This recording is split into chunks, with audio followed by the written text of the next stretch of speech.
but also there have been many studies showing how it compares in terms of its scavenging and quenching ability. For instance, looking at singlet oxygen, a Japanese researcher many years ago looked at astaxanthin versus a whole host of other antioxidants, not just other carotenoids, but resveratrol and curcumin and other molecules of interest as antioxidants. And astaxanthin had significantly more singlet oxygen scavenging, quenching, ability. And I believe it was that study that, showed as compared to vitamin C, it was like 6,000 times stronger in that particular, type of, going after singlet oxygen.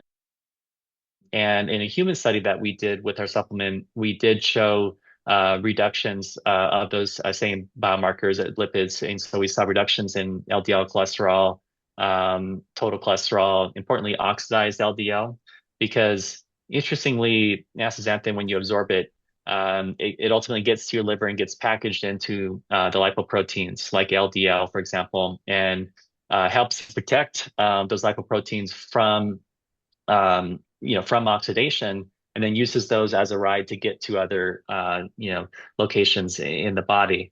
But interestingly, it does reduce the oxidation of the LDL, and we've shown that both in and others have shown it in animals and humans.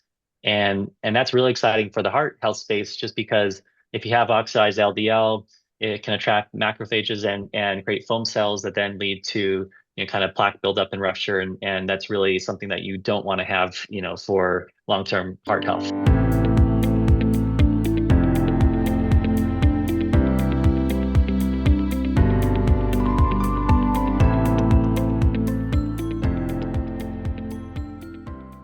So, hello, Dave. You are the co-founder and CEO of AX3 Life, which is a company focused on educating about astaxanthin and bringing this supplement to the world. So, welcome to Modern Healthspan, and thank you so much for joining us today. Oh, thanks, Richard. Pleasure to be here. So, Dave, perhaps to start with, what inspired you to focus on astaxanthin?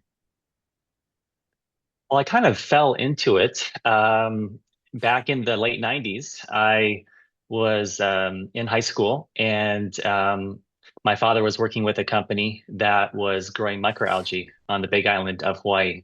And it was a group of scientists from the Scripps Institute of Oceanography in the San Diego area that had come to Hawaii with this cool technology to grow microalgae. And it turns out that this microalgae produced astaxanthin. They didn't really know how to commercialize it. They were potentially looking into going to the aquatic feed business, supplying it to the salmon feed manufacturers.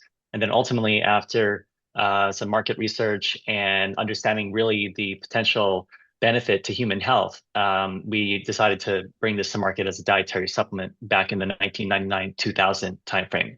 So at the time, I was working in production, working in the ponds that were growing the microalgae, but also working with our medical director and scientific team to kind of learn about the science and the amazing benefits of astaxanthin, which at the time there were intriguing hints. There were maybe a few hundred peer-reviewed studies that were or papers that were published, but there really wasn't anything like we have now, where there's been an explosion of research over the last couple decades, with now more than 3,000 peer-reviewed papers and probably more than 100 human clinical studies.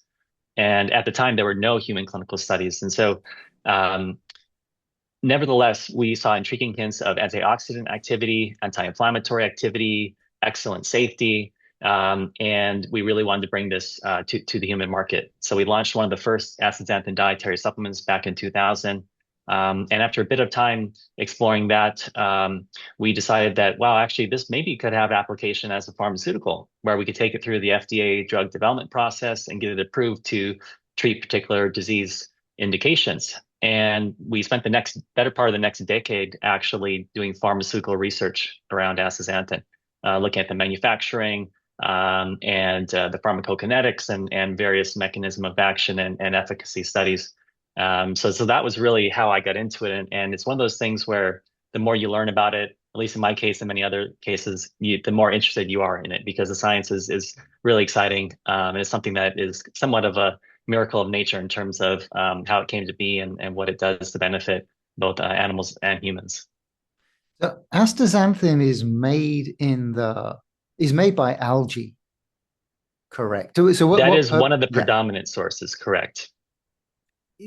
Is that so? And then the other animals kind of eat the algae. Is that how they get it? Does anything else make it astaxanthin? Yeah, so there's several natural sources. Initially going back to evolution, it's part of the carotenoid family, which co-evolved with the photosynthetic process for plants.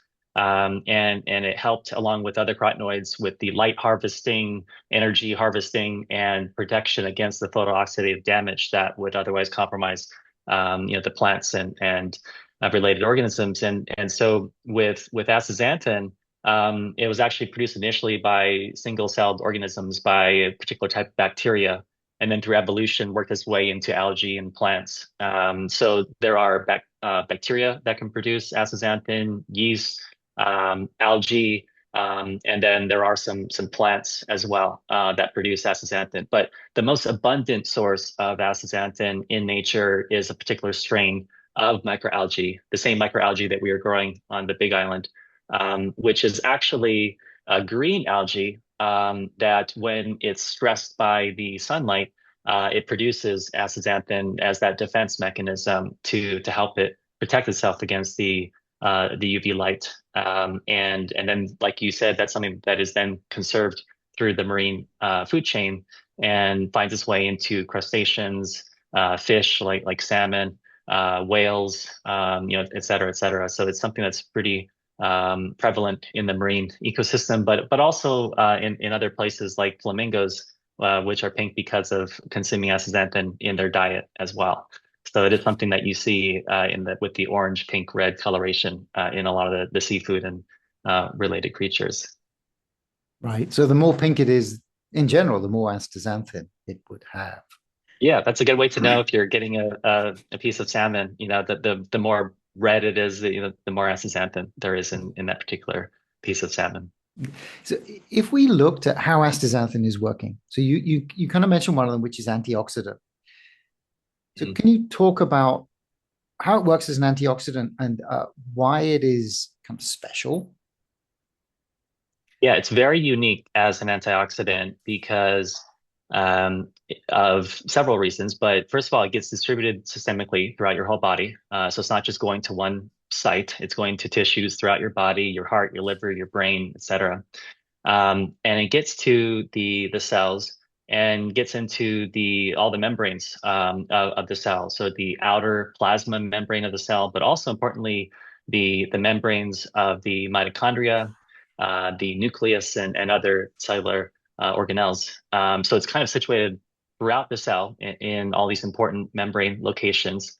And on top of that, it actually spans those membranes, the lipid bilayers, rather than other molecules which may get into a membrane and disturb or perturb the orientation of the phospholipids in that lipid bilayer. And we've done work with an academic collaborator showing that astaxanthin essentially perfectly spans the cellular membrane and does not disturb the membrane itself and helps to stabilize it and prevent it from lipid peroxidation or oxidation of the lipids in the membrane. And so the localization of astaxanthin throughout the body, and in particular how it orients in the cell membranes, is very different than other antioxidants and other carotenoids, for example. If you look at beta carotene, which doesn't have the polar head groups that astaxanthin has, it would get into the cellular membrane but not span across it because in the cellular membrane, it's comprised of two, phospholipids, and the phosphate head groups are polar, and the fatty acid tails are apolar.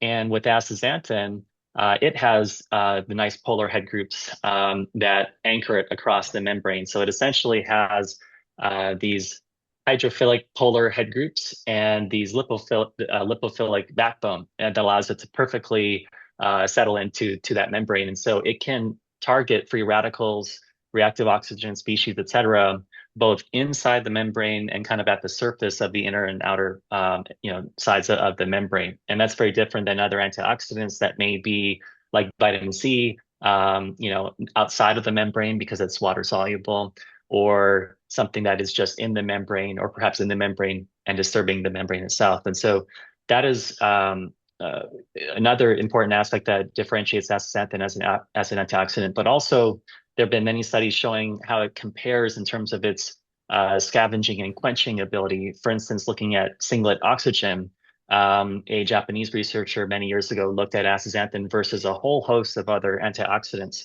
not just other carotenoids, but resveratrol and curcumin and other molecules of interest as antioxidants. And astaxanthin had significantly more singlet oxygen scavenging, quenching, ability. And I believe it was that study that, showed as compared to vitamin C, it was like 6,000 times stronger in that particular, type of, going after singlet oxygen. And there's other numbers thrown around in terms of being like 500 times stronger than vitamin E and 10 to 40 times stronger than beta carotene. And of course, take that with a grain of salt because it depends on what exactly you're talking about going after in terms of singlet oxygen or other types of reactive oxygen species or free radicals. But I think the important thing is it's certainly proven to be a very potent antioxidant, but importantly, a potent antioxidant that gets to the right places, privileged sites like the membranes of the mitochondria and the nucleus and the outer cellular membrane, and fights free radicals in those locations, all while helping to maintain the integrity of those cellular membranes. So that's very, very unique in the case of astaxanthin, as compared to your typical antioxidants like vitamin C or vitamin E or beta carotene that a lot of people associate and kind of paint the whole category with the same brush. So is it the only antioxidant that does both water soluble and fat soluble? I can't think of any other that actually covers that area. Yeah.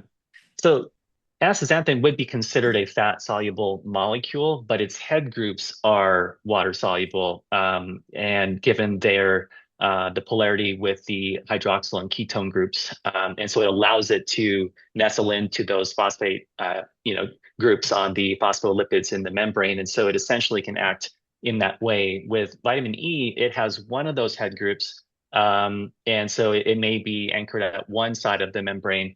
But I think astaxanthin is probably the best situated. Other carotenoids like or xanthophil carotenoids, the oxygenated carotenoids like lutein and zeaxanthin, also say have the hydroxyl groups, but they don't have the ketone groups. So they're not as polar as astaxanthin. So they may have similar, orientation or abilities, but astaxanthin is proven to be superior compared to other carotenoids in membrane models, for example. So I don't know that it's the only one that has some of that kind of, hydrophilic and lipophilic types of functionality. But in terms of how it sits in the cell membrane, we've actually shown that by looking at X-ray diffraction and the electron density across the cellular membrane, that it essentially did not disrupt the electron profile across the membrane, whereas other carotenoids did. So that was really interesting to show that type of a difference. Just one question. What makes a chemical a xanthin? Do you know? So the carotenoids are comprised of two different classes, like the carotenes, like beta carotene, and then the xanthophils, which are the oxygenated carotenoids that have, say, a hydroxyl group, ketone group on the terminal end rings at the end of the molecule. So you have a polyene backbone and then some rings on the end, and it may or may not have functional groups that contain oxygen that impart various functionality like membrane orientation, for example. And so that differentiates, say, like zeaxanthin and astaxanthin and other, I guess, xanthins. Although lutein would be in the same class, and it doesn't have a xanthin component to its name. But that is essentially, I believe, where it derives from. The name astaxanthin, interestingly, the asta goes back to the derivation of, I believe it's the Greek word for lobster, because the German chemist that was studying carotenoids and characterizing them back in the 30s initially isolated it from lobster, and therefore ultimately named it astaxanthin, even though lobster don't make it, but that's what he was working on, and that is what makes lobster bread is the astaxanthin. And interestingly, astaxanthin and other carotenoids were initially discovered more back in the 1800s, but they weren't really fully characterized. And as science advanced, they really started to understand the differences, between different carotenoids, and that's really when astaxanthin came to be. It was in the 1930s, with a particular German chemist that isolated it. So astaxanthin is essentially a xanthin from lobster. Was what the initial research discovered. Cool. So the other main thing that astaxanthin does is it's anti-inflammatory, right? It has shown various anti-inflammatory capabilities. So could you talk about what have we seen in terms of its anti-inflammatory capability? Yeah, so we've seen impacts on important inflammatory pathways like NF-kappa B and its downstream cytokines, like TNF alpha, COX-2, prostaglandin E2, et cetera, et cetera. And so it is different, though, than other anti-inflammatories that may target a particular inflammatory cytokine. Like a lot of the big rheumatoid arthritis drugs go after, say, TNF alpha, for example, or there was another drug, Vioxx was the brand name that got pulled from the market due to safety issues, but it was going after COX-2. And so a lot of drugs will target a specific aspect of the inflammatory cascade, or potentially, like in the case of corticosteroids, potentially kind of essentially shut down, the immune response, which is why doctors, caution you not to take it if you're going to be exposed to potential infections and things like that.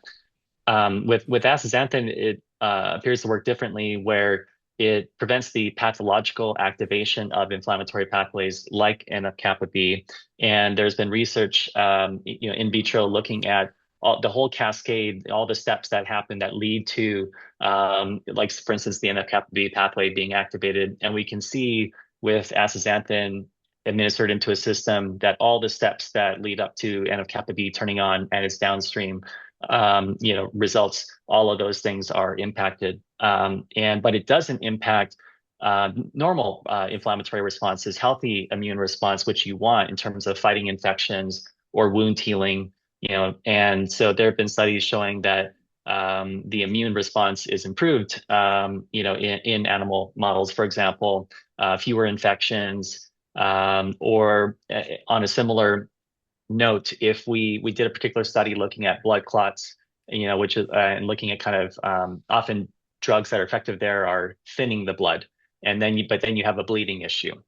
We had several studies in multiple different species showing reduced clotting in pathological disease type states, but not an increase in normal bleeding time. Where, for example, in a rodent model, one might look at a blood clot in the heart, see if you can prevent that or not, and then look at a tail bleed, where they kind of essentially have a little incision, see if it can clot up, with a normal healthy response. And we didn't have any negative effect there when we were doing some of the pharmaceutical research. And so what really sets astaxanthin apart compared to other anti-inflammatories is it appears to target the same inflammatory pathways that result in various inflammatory cytokines, for example, as many other agents. But it does so in a way where it's doing so when it's pathologically activated, say through oxidative stress. So it's kind of related to its function as an antioxidant.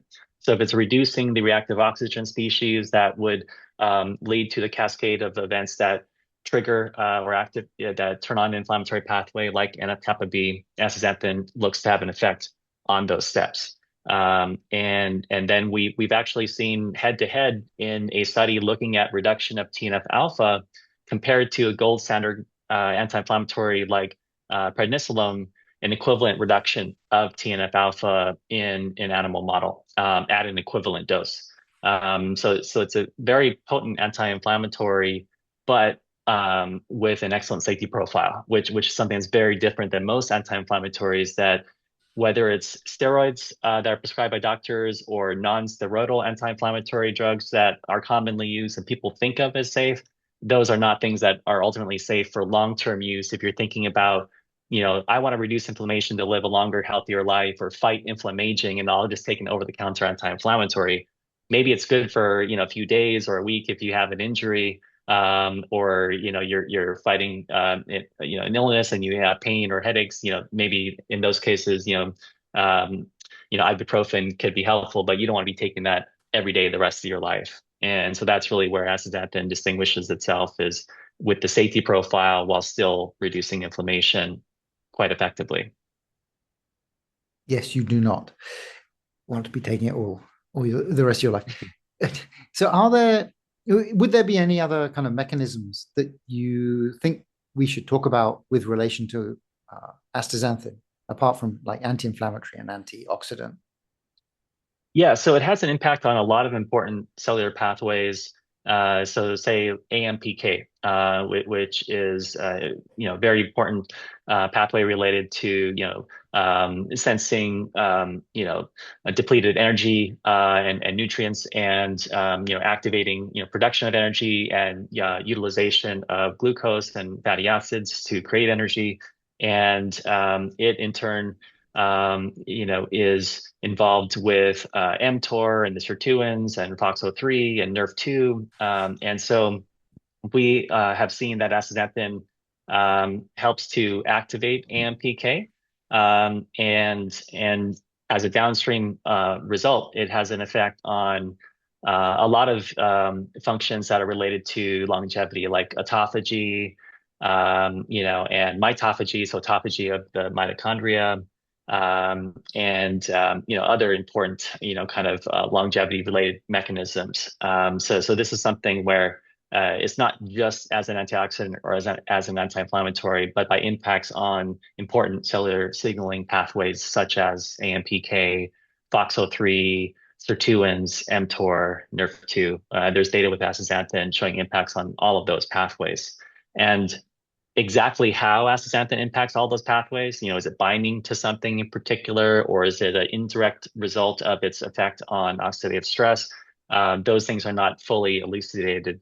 What we know is how it orientates in cellular membranes, its direct, effect or mechanism as an antioxidant. And then there's a lot of data, both in vitro and in animal models, and then and human, studies as well, showing impacts on various components, that are the result of these cellular signaling pathways. So I think as the research continues to grow, we will learn more about exactly how is astaxanthin impacting the AMPK pathway.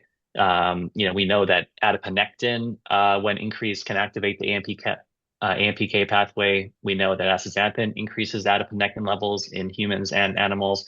And so mechanistically, it makes sense, but exactly how, those are still things that, despite having more than 3,000 papers, there's still, things to learn about how exactly it works, at the cellular level.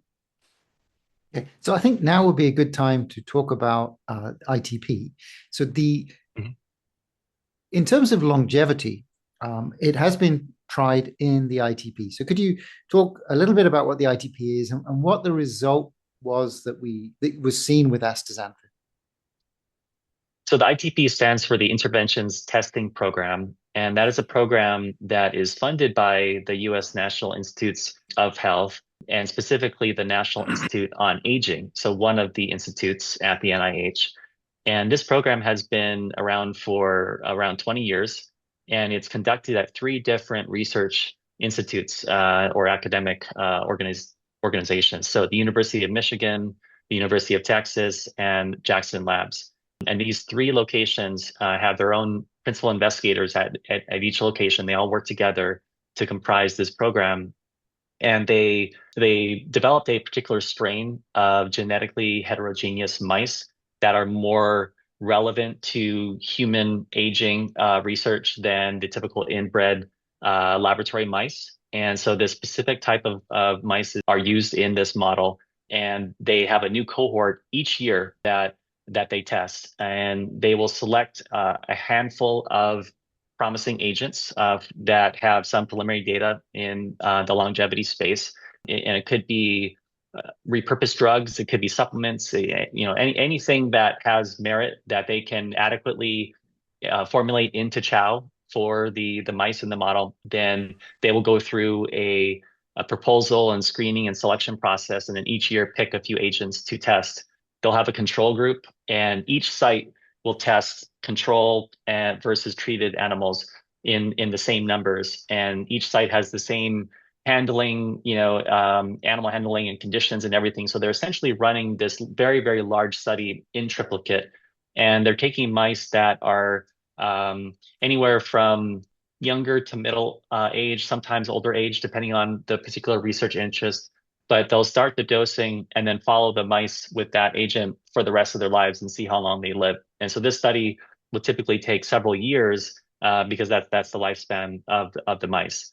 And so this is the same program that put rapamycin on the map as a longevity agent back in the mid 2000s, and it's since been replicated in the ITP and other models of lifespan research. And in particular, this is I think many would consider the gold standard in mammalian lifespan research, because while it'd be great to test in humans, it of course would take years and decades to do true lifespan testing in humans, and non-human primates would also take a long time. Other animal models would take a long time. And so with mice, that's essentially the most feasible assessment of mammalian lifespan that you can get. And they do it in triplicate at these independent research, institutes. And this is a program that you can't buy your way into, or kind of, fund, the research on your own. You have to be selected on merit to be included by the ITP, and then they test it and then they publish it. And we, as one of the groups that provided the molecule to the program, the materials to the program, were able to provide guidance on, hey, you might formulate it into the chow in this way, or the dose you might look at, maybe think about this. And then when it came time to drafting the manuscript, providing some of the background information on astaxanthin in our case, that those were our contributions. But the entire conduct of the study is completely independent by the ITP team. And so the ITP has been around for, like I said, around 20 years. It discovered that rapamycin had a pronounced impact on lifespan. There's only been a few other agents, acarbose, 17-alpha estradiol, canagliflozin, for example, that have meaningfully extended lifespan, like more than 10%. And astaxanthin, in our case, that we supplied, the results showed that astaxanthin extended the median lifespan of the male mice by 12%, which is in the range of those top agents. There's only a handful that have done more than 10% life extension, but it's the first agent in their 20-year history to have that level of lifespan extension, but as an agent that is broadly accessible as a supplement and with an exceptional safety profile. So we thought that was a real exciting breakthrough, to have something that extended lifespan that doesn't have the side effects of something like a rapamycin, that is not necessarily something that everyone would want to or should be taking every day.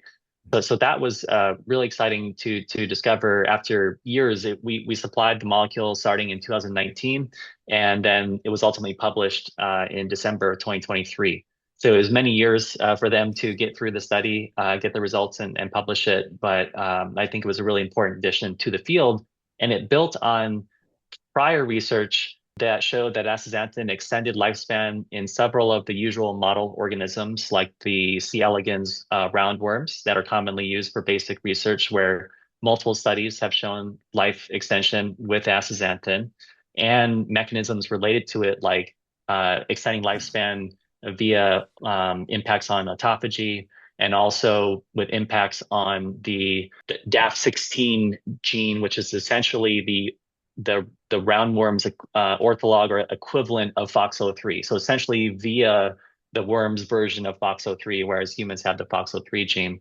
And in that model, if they knocked out that gene, the lifespan extension went away. So it appeared that it was acting through that mechanism. But astaxanthin has also extended lifespan in yeast and fruit flies. And then interestingly, we have some academic research collaborators at the University of Hawaii that are well-respected researchers in the longevity space for basic research and clinical research. They were involved in the Honolulu Heart Program, which was a really important contribution to science, with a really large population of individuals that were followed for many years.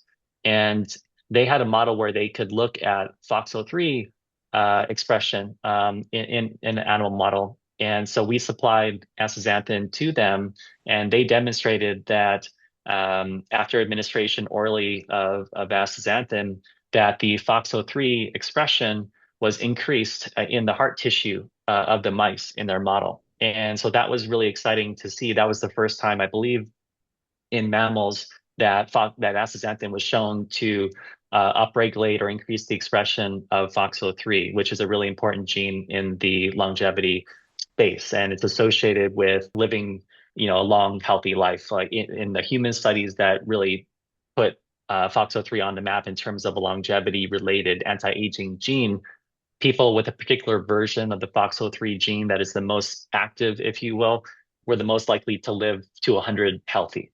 And so the thinking was, well, I wonder if astaxanthin could have an impact on this gene so that the people that don't have the most active form of the gene could essentially make their versions of the gene more active. And that's essentially what this mouse study with the University of Hawaii showed, was that you could increase the activity of the FOXO3 gene, the expression of it, by measuring the mRNA levels.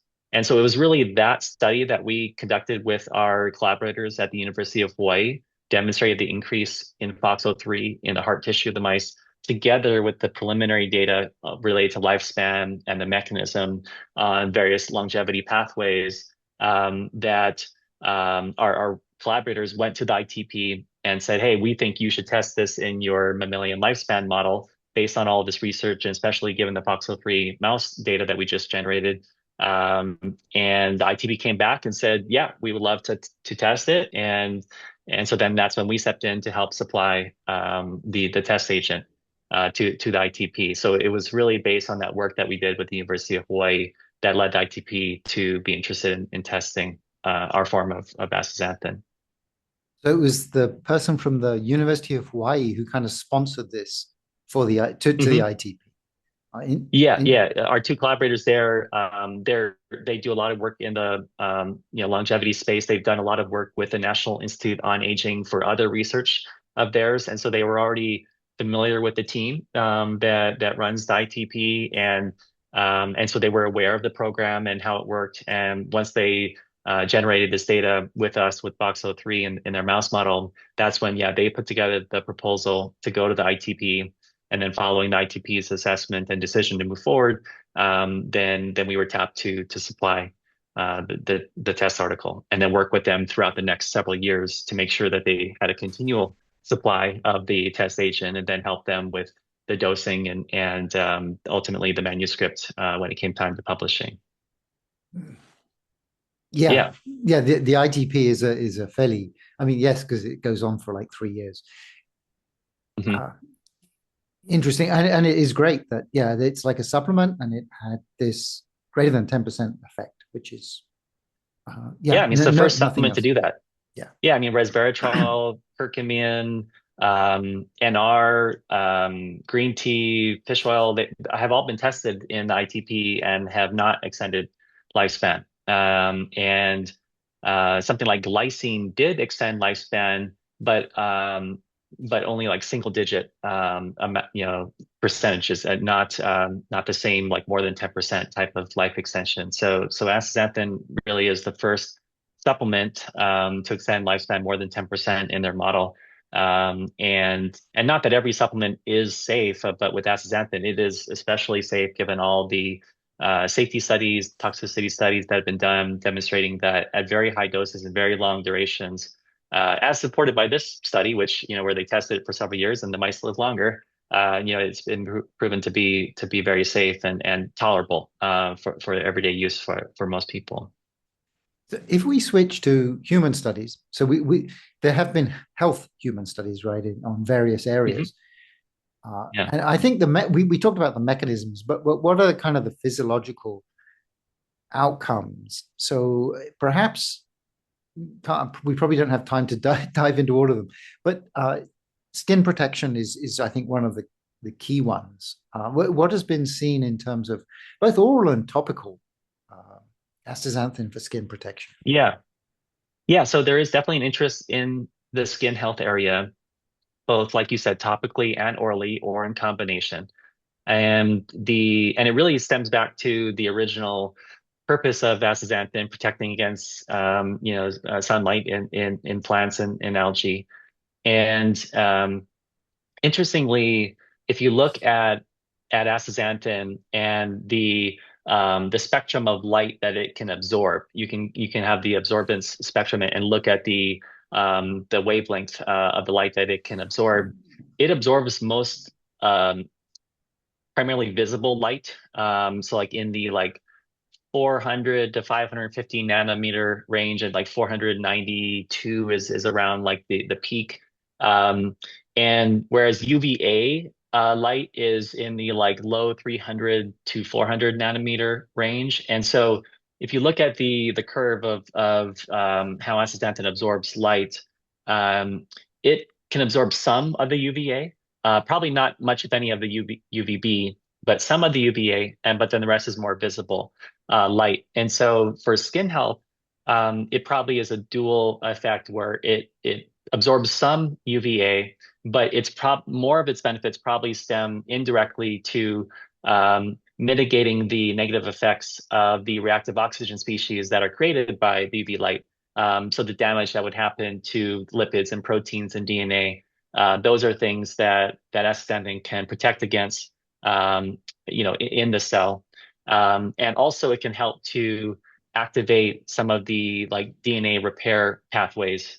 And so I think there's a few different factors in how it impacts skin health in the case of protection, or repair, in the case of, exposure to UV light.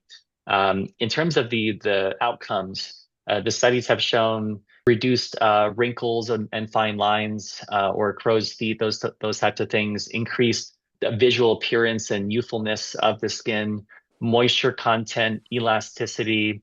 There was another study where I believe astaxanthin was co-formulated into sunscreen, and then they compared that versus just normal sunscreen, and I think they measured the number of skin cells that were burned, if you will, that had damage as a result of the photooxidative damage, and there was a reduction in the burned cells, the sunburn skin cells, with astaxanthin incorporated into the sunscreen. So there's a lot of interesting data in that space, but astaxanthin does get to, the skin and help to protect it in the ways that I mentioned.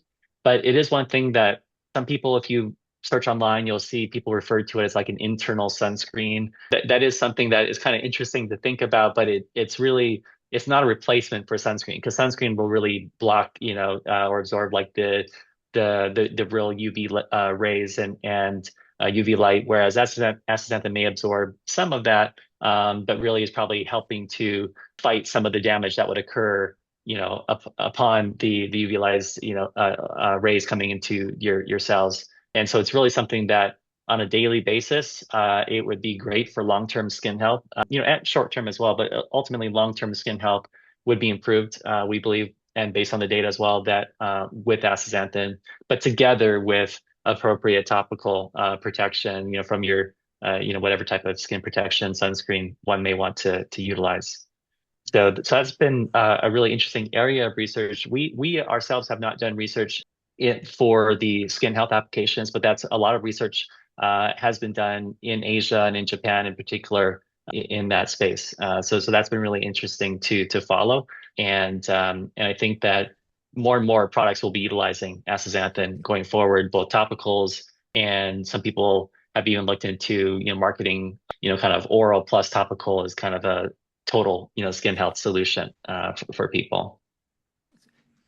So what are you investigating? Yeah, so the research that we have done has historically been more around heart health, both in the pharmaceutical space. We looked at ischemic reperfusion damage. So after blood flow is cut off to the heart, and then it's restored and reoxygenated, you can have tissue damage in the heart. Astaxanthin was shown to reduce that damage to the heart tissue. Like I mentioned, with the blood clots, we looked at various stroke models in various species, rodent and canine, and show reductions in clotting, both primary and secondary occlusion of the arteries. And we've also seen reductions of cholesterol, LDL, HDL, VLDL. We've seen reductions in triglycerides, reductions in oxidized LDL, And in a human study that we did with our supplement, we did show reductions of those same biomarkers, lipids. And so we saw reductions in LDL cholesterol, total cholesterol, importantly, oxidized LDL, because interestingly, astaxanthin, when you absorb it, it ultimately gets to your liver and gets packaged into the lipoproteins, like LDL, for example, and helps protect those lipoproteins from oxidation, and then uses those as a ride to get to other locations in the body. But interestingly, it does reduce the oxidation of the LDL, and we've shown that both in and others have shown it in animals and humans. And that's really exciting for the heart health space, just because if you have oxidized LDL, it can attract macrophages and create foam cells that then lead to kind of plaque buildup and rupture, and that's really something that you don't want to have, for long-term heart health. And so that's been a lot of the focus of our research over the years. We've also done research in the liver space, looking at damage to liver from various insults, whether it's alcohol-induced or fatty, diet-induced liver damage, and we've seen that astaxanthin can, attenuate the damage to the liver in those types of models, and and then the lifespan research, like in the case with the ITP most recently. But I think the areas that a lot of people are also looking into would also include cognitive health and function, because astaxanthin does cross the blood-brain barrier, and then when it's in the brain, can act, like it does everywhere, as an antioxidant and anti-inflammatory, which, as everyone knows, oxidative stress and inflammation wreak havoc on the brain and are, implicated in a lot of the disorders and neurodegenerative issues that one may face. And so while a lot of research still needs to be done in that space to look at potential pharmaceutical applications for neurodegenerative disorders, there have been human studies as well as animal studies in the cognitive health space. And so, for instance, human studies, not conducted by us, but conducted by others, showing improvements in cognitive function, like memory, attention, information processing, maze type of tests. So basically cognitive performance types of tests. And in animal models, things like neuroplasticity, and other important aspects related to brain health. So that's a really interesting area of research as well. And then you have joint and muscle function, which is something that really goes back to the origins in nature as well, because astaxanthin is vital to salmon's ability to swim upstream, and it's what makes salmon pink. So it's prevalent in their flesh, and it's something that helps them with the endurance as they're trying to swim upstream and ultimately reproduce. And when they lay their eggs, the astaxanthin is transferred to the eggs, and that's why the salmon eggs are red or orange, is because of the astaxanthin, and that's what helps them in their development and protects them against the UV light in the shallow ponds where the eggs are laid. And so going back to that kind of endurance and fighting off the muscle fatigue, those are things that in humans, as well as animals, there's been research showing improvements in endurance and things related to athletic performance, such as reduction of oxidation of red blood cells, in particular the membranes of the red blood cells that are so bringing oxygen, to your tissues and to your muscles. So if you can make your supply of oxygen more efficient to your muscle cells, then that can support your endurance. And astaxanthin has also been shown to improve the efficiency of energy production, whether it's fatty acid utilization or glucose utilization in mitochondria to produce energy, and like I said, and the burning of fat when you're exercising. So there's been research looking at those aspects. And then also the oxidative stress and inflammation that occurs as a result of exercise, looks like that astaxanthin has an impact on those things to help with the recovery.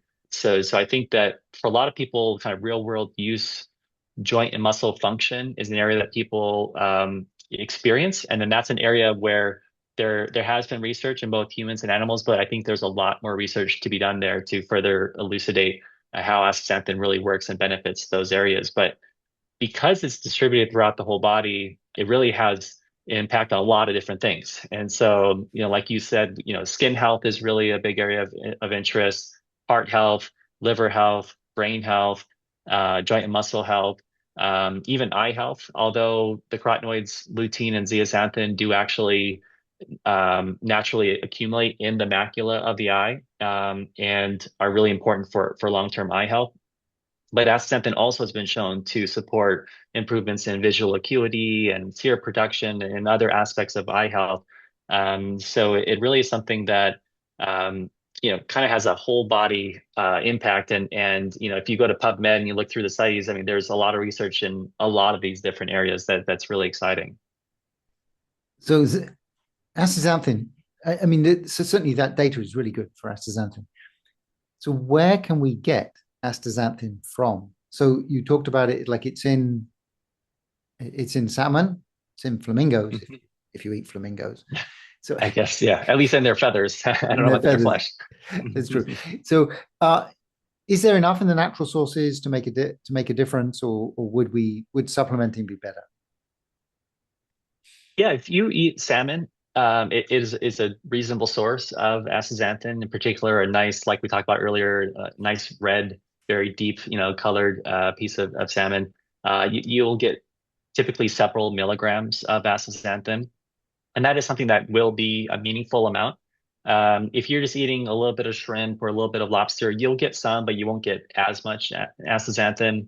Krill oil also has astaxanthin, but typically microgram levels rather than milligram levels. And so for basic health support, if you were to eat a bunch of salmon every day, that would probably be reasonable. But I don't think most people eat salmon every day or enough of it every day to have the optimal effect. And so supplementation does help to just get those higher levels of astaxanthin into your system on a regular basis. And most of the dietary supplements on the market have anywhere from 4 to 12 milligrams per capsule.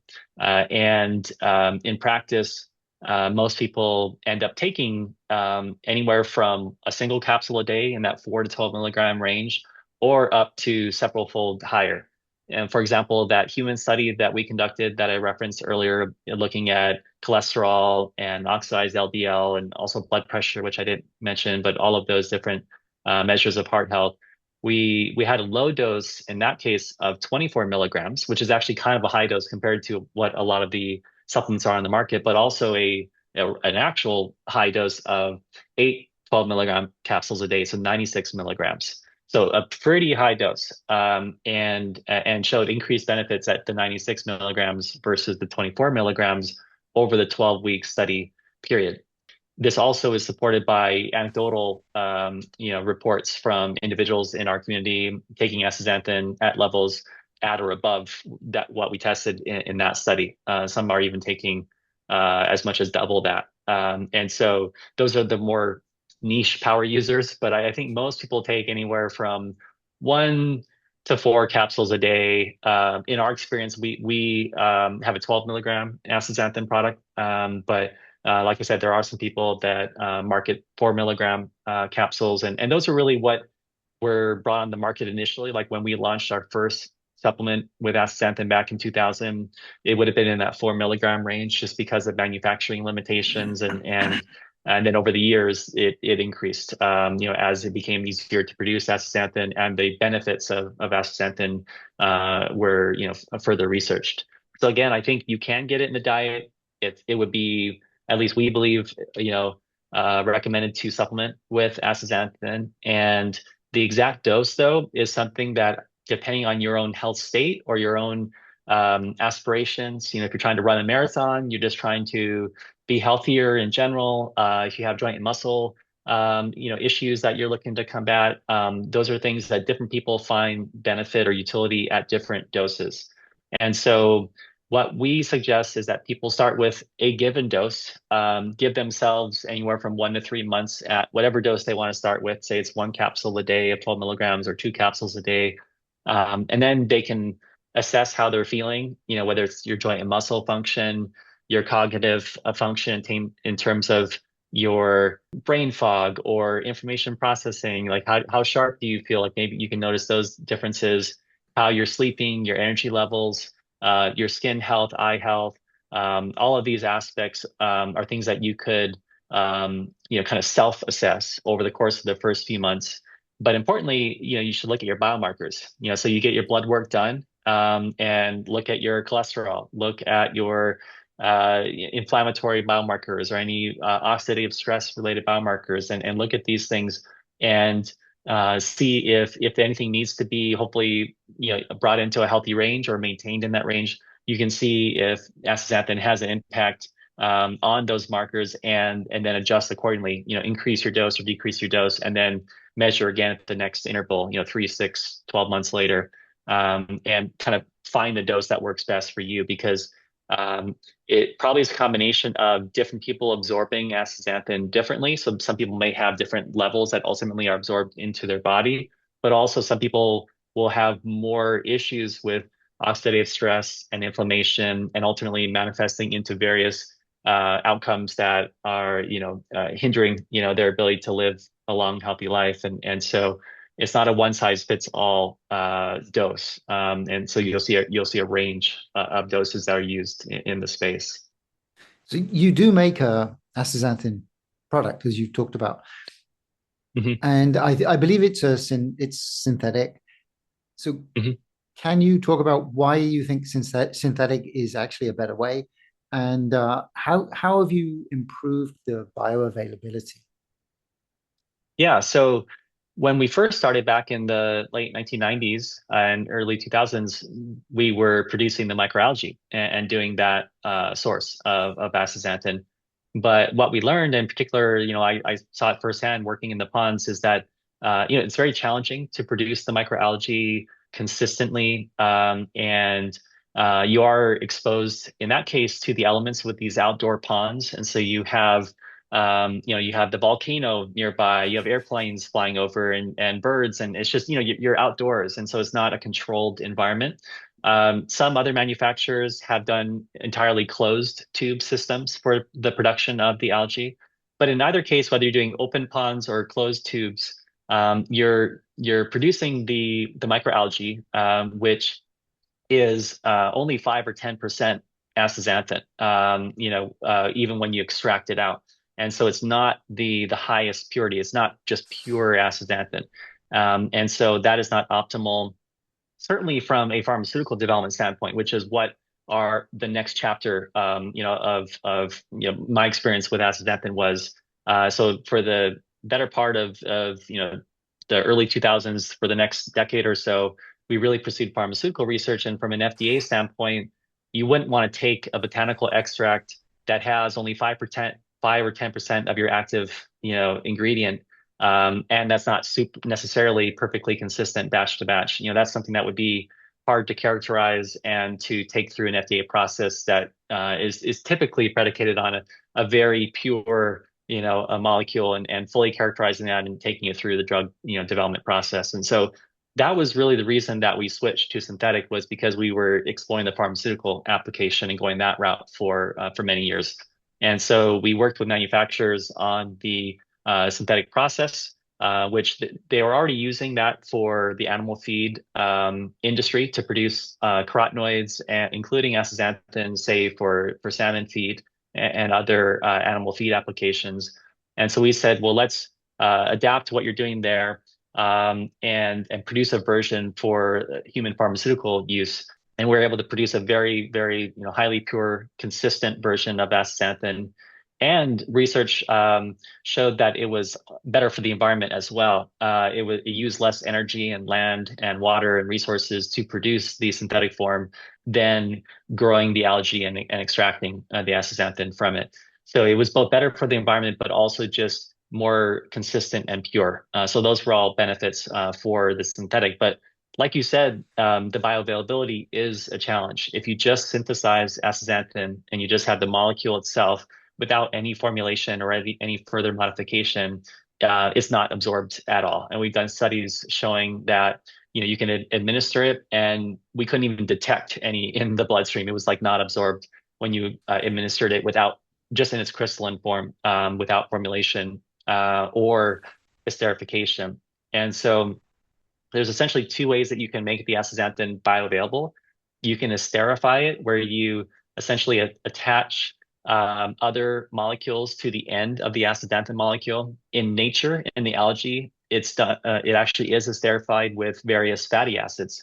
And so, in the algal extract, you'll have astaxanthin that is connected to one or more different fatty acids, say 10 or more different fatty acids. So, it'd be astaxanthin with fatty acid one, or fatty acid two, or fatty acid three. So, there's several different fatty acids, and it's typically monoesterified, where you have astaxanthin connected to one fatty acid. In some cases, you have astaxanthin connected with a fatty acid on both ends of the molecule, so it's diesterified. And in some cases, it's just in its free form without any esterification. But that's all part of that algal mixture. But it does make it bioavailable sufficiently for for utilization in human and animal applications. With the synthetic form, we took a similar approach for the pharmaceutical space, but rather than attaching fatty acids, we attached amino acids, for example, to either end of to both ends of the molecule, and that created the bioavailability because it improved the water dispersibility in this case of the molecule, so it's well dispersed in the gut. And so that's what we pursued for the pharmaceutical space. But the reason we didn't bring that form, and that worked really well in various models that we did a lot of research in. The reason we didn't bring that to the supplement space is because that was a new chemical entity. You don't find the astaxanthin linked to the amino acids in nature. And so we want to bring something to the supplement space that is just the naturally occurring form, just the astaxanthin without the amino acids. And so we took the astaxanthin and formulated it. And in the case of our formulation, we have a starchy matrix. So essentially, you get some food starch and disperse the astaxanthin into that kind of cloudy matrix of the starch, and then have a little bit of glucose syrup in there to help just hold it together. But what that does is it takes the astaxanthin that otherwise is kind of densely packed and stacked all together and not well absorbed, and disperses it into this nice kind of matrix that then is able to be water dispersed, water dispersible. So your gut fluid is aqueous. And so in your gut, when the capsule dissolves, now the astaxanthin formulation is dispersed nicely into that aqueous fluid, and then able to be absorbed in the normal process that astaxanthin is absorbed. And so it's, in our case, it's a formulation that we have that allows it to be readily absorbed, to be water dispersible in that formulated state, and then well absorbed, into the body. And so there's essentially, like I said, those two routes. You can esterify the astaxanthin, or you can formulate it. And in the case of our supplement application here, it's formulated, and we did a head-to-head human study where we took one of the leading brands or products on the market that is derived from the microalgae, and got a group of human volunteers and gave them two 12 milligram capsules of the product. And then we collected their blood at multiple time points over the course of 24 hours, and then sent the samples to the lab to measure the amount of astaxanthin in those samples. And then we sent those people home for a week so that all the astaxanthin would wash out of their system, and be back down to below the level of detection, and then gave them two of our 12 milligram capsules, so the same dose of astaxanthin, the same group of people, and then measured their blood levels over the course of the next 24 hours. And what we discovered was that we had three times the level of astaxanthin in the bloodstream, both the maximum concentration, but also the total exposure over the course of 24 hours when you add up the total amount of astaxanthin in all of the blood samples. So we had a significant increase in the bioavailability with the highly pure synthetic form that was then formulated into this starchy matrix that presented it very nicely to the gut. And so that three times difference in bioavailability is really meaningful, because then you're going to have much more impact, hopefully in the body on the various oxidative stress, inflammation, and related outcomes. Just reminding me of a couple of questions I should ask. So when we're taking astaxanthin, when should it be taken? Like with meal or not with meal? And how long does it stay in the body? Do we know that? Yes, so it's recommended to take it with or after a meal because even though in the case of our formulation, it is water dispersible, the astaxanthin molecule itself, like I mentioned earlier, is lipophilic.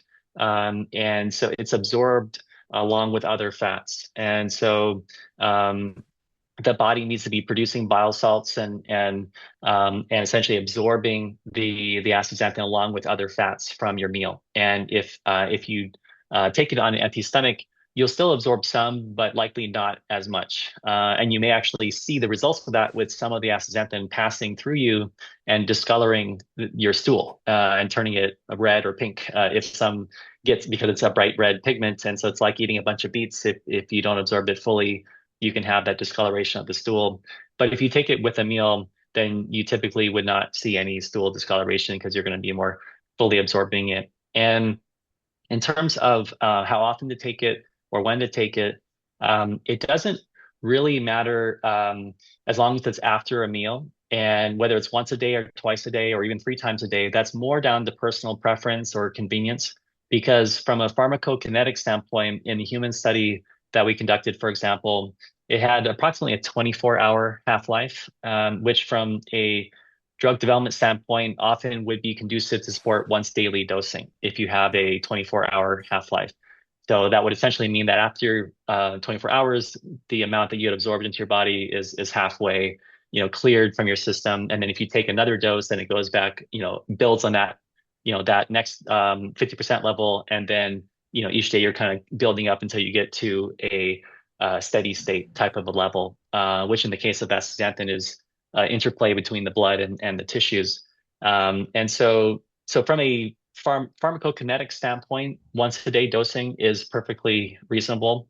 And just from a practical standpoint, if one is taking more than one capsule a day, then it's more down to personal preference on whether you want to take it, say, with breakfast and dinner or lunch and dinner or all with one meal.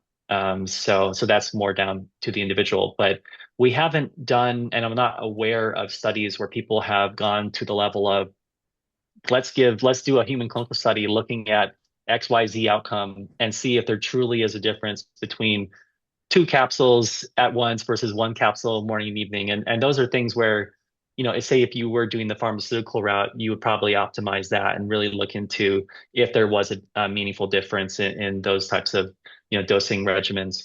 But in practice, anecdotally, we haven't heard of anyone having significant differences if they switch from once a day or twice a day, other than just perhaps the convenience of, I'd rather take one capsule twice a day rather than two at once because someone doesn't want to swallow two capsules, those types of things. So, but yes, I think the main thing is with a meal, and in particular, a meal that has some fat content in it. So you wouldn't just take it with a dry piece of toast. You take it with, something avocado or nuts or things that have some hopefully healthy fats in there to help your body stimulate the absorption of the fats and then bring astaxanthin along for the ride for the absorption. Excellent.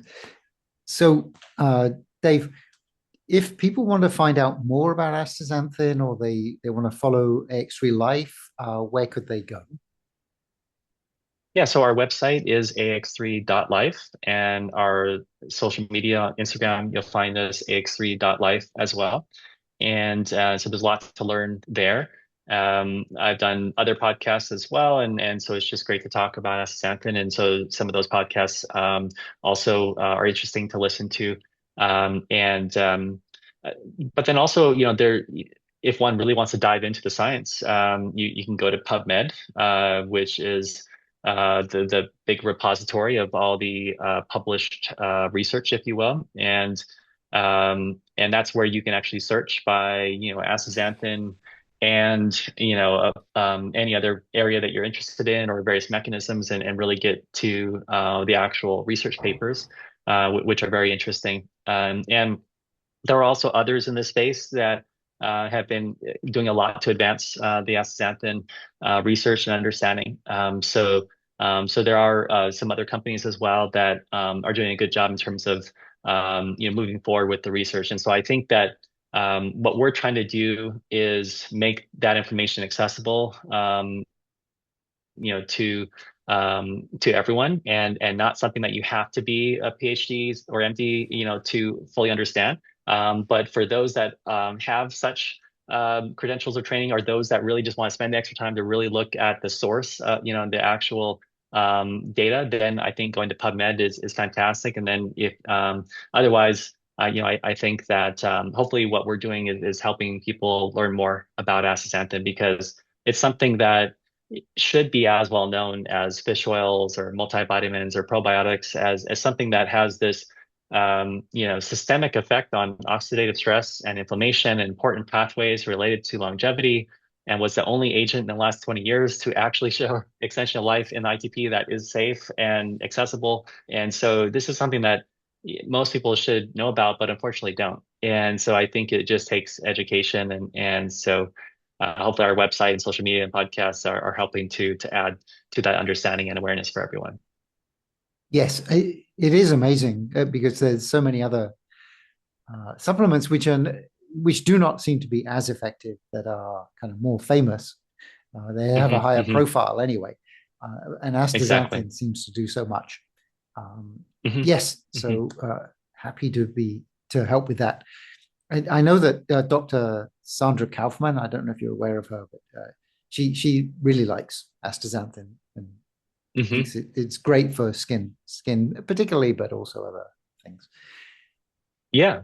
No, Uh, I'll just mention that there's a lot of healthcare professionals, a lot of doctors that once they learn about astaxanthin are really excited. And we've presented at conferences with various types of doctors and other healthcare professionals, and present the data, and they get really excited. They'll line up, they'll want samples, and they'll want to start utilizing it themselves and in their practices. And so I think it is something that does stand up to the rigor of what a healthcare professional would be interested in seeing, with the caveat that it's not an approved drug. And so it doesn't have the phase 3 human clinical data, which is done for approved drugs, which is typically looking at hundreds, if not thousands of people over years of time in, clinical studies that cost tens or hundreds of millions of dollars, and result in a drug approval where you can make a claim for a specific disease area. So while we don't have that, there's still a very extensive set of data in all these different areas, and pretty good understanding of the mechanism. If you want to read into it, that like you said, I mean, various doctors will certainly find a lot of interest in this, and I think it's something that healthcare is really shifting more towards prevention and being proactive in terms of health and maintaining that, versus trying to fix something after one becomes ill, or something is damaged. And so I think that's where astaxanthin really can have an important role, is helping people stay healthy rather than trying to fix something after the fact. Even though there's some great data, preliminary data in animals, for example, looking at various applications that could be pharmaceutical, types of routes. But I think the most important thing would be if everyone were to incorporate this into their daily regimen, along with everything else like the multivitamin or omega-3 or whatever it is that they particularly take for their daily health. This would be right along those lines of something that should be kind of that core foundational supplement stack, if you will, that one should consider, I think. Absolutely, prevention should be, and yeah, I mean the healthcare system may be moving towards it, but it's got a long way to go. So it's kind of Hmm. something you have to take care of yourself. Exactly. Yeah. Yeah. So if anyone wants to try your so AX3 Life astaxanthin, we will have a link in the description. So Dave, thank you so much for joining us today. That has been very interesting. Excellent. Well, it's great chatting with you, and it's great to connect with others in the space that are interested, and thanks for all of your work, also advancing the dialogue in the area of Healthspan like you are, because I think that that's something that kind of relates to the idea of prevention. Is like, okay, what can we do to increase our health span? And even though the ITP study that we did was lifespan, it goes hand in hand with the fact that astaxanthin has all these effects on areas of health. And so it can extend lifespan, but it also impacts all these important areas of health, and therefore it should impact health span, even though technically you would have to look at those health markers over very long periods of time to truly test health span. But I think the best thing that we have is that combination of lifespan data and health outcome type of data to give you that inference that it would improve health span. And so again, I think it's great to see people like you in the space, creating more awareness, even just for the word health span, which several years ago probably was not as well known. And so I think it's something that, the more it becomes mainstream to think about these things, that's going to be better for everyone as a society. So it's exciting to see. That's definitely the aim. Yes, and I agree with you there Mhm. 100%. Okay, Dave, thank you so much. All right. Thanks a lot.